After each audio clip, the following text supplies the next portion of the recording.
Le parfumeur compose la fragrance avec des notes qu'il choisit dans sa collection de matières premières qu'on appelle l'orgue du parfumeur.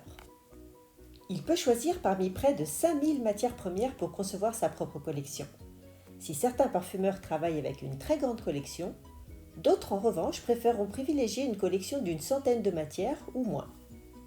Ces matières premières peuvent être d'origine naturelle ou synthétique. Les matières premières naturelles sont un don de la nature depuis toujours.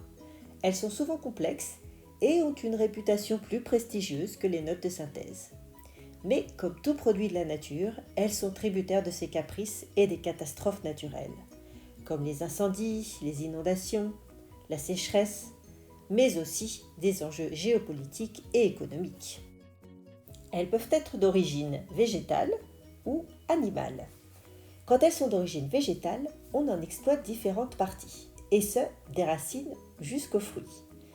Des racines comme par exemple celles du vétiver, des écorces comme la cannelle, de la résine comme l'encens, des feuilles comme le patchouli, des tiges comme la citronnelle, bien sûr des fleurs, des graines aussi, et puis des fruits comme le poivre, et aussi les zestes.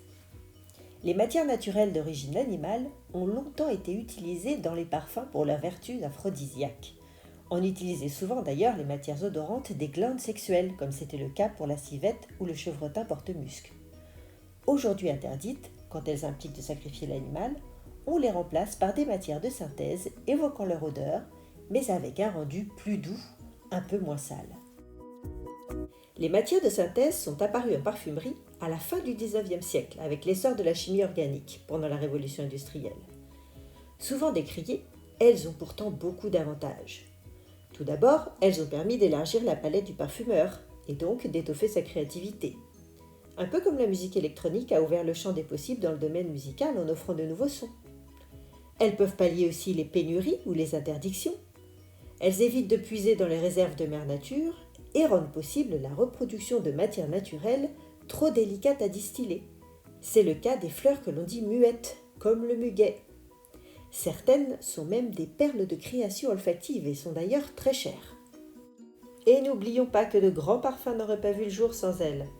Pas de Chanel numéro 5 sans aldéhyde, pas de Shalimar de Guerlain sans vanilline, pas de Kenzo pour homme sans calone, et pas non plus d'Angel sans éthylmaltol. Mais quelques irréductibles préféreront cependant privilégier une collection 100% naturelle, voire éthique. Un parti pris qui implique un vrai défi pour le parfumeur. Car si la collection est riche en matière de qualité, elle est cependant plus réduite, plus délicate à travailler et plus sujette aux aléas de la nature.